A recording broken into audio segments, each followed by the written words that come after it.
আমি অভিজ্ঞতার সঙ্গে এই মুহূর্তে যে বড় খবরের দিকে নজর রাখবো। দিল্লি আদালতে স্বস্তি পেলেন অরবিন্দ কেজরিওয়াল।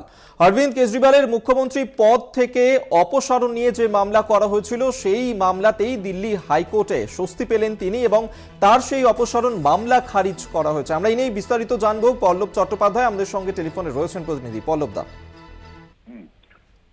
আসলে দিল্লির এক সমাজসেবী তথা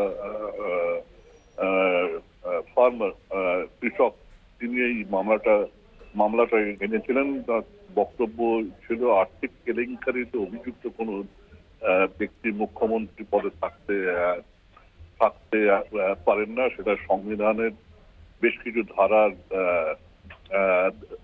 বিরোধী। কিন্তু দিল্লি হাইকোর্টের চিফ জাস্টিসকে নিয়ে গড়া ৩ বিচারপতির বেঞ্চ সেই বক্তব্যটা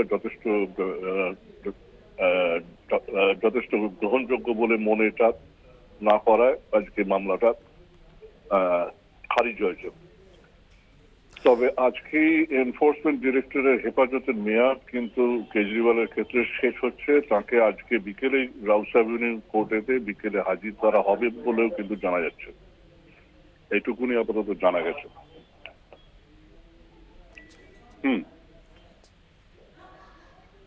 হ্যালো, ধন্যবাদ পল্লব চট্টোপাধ্যায়, আমাদের সঙ্গে টেলিফোনে ছিলেন প্রতিনিধি। আপনাদেরকে আরেকবার জানিয়ে রাখবো যেখানে দিল্লির আবগারি দুর্নীতি মামলাতেই ইডির হেফাজতে ছিলেন অরবিন্দ কেজরিওয়াল এবং তার মুখ্যমন্ত্রী পদ থেকে কেজরিওয়ালকে সরানোর যে অপসারণ মামলা করা হয়েছিল তাতেই স্বস্তি পেলেন দিল্লি আদালতে।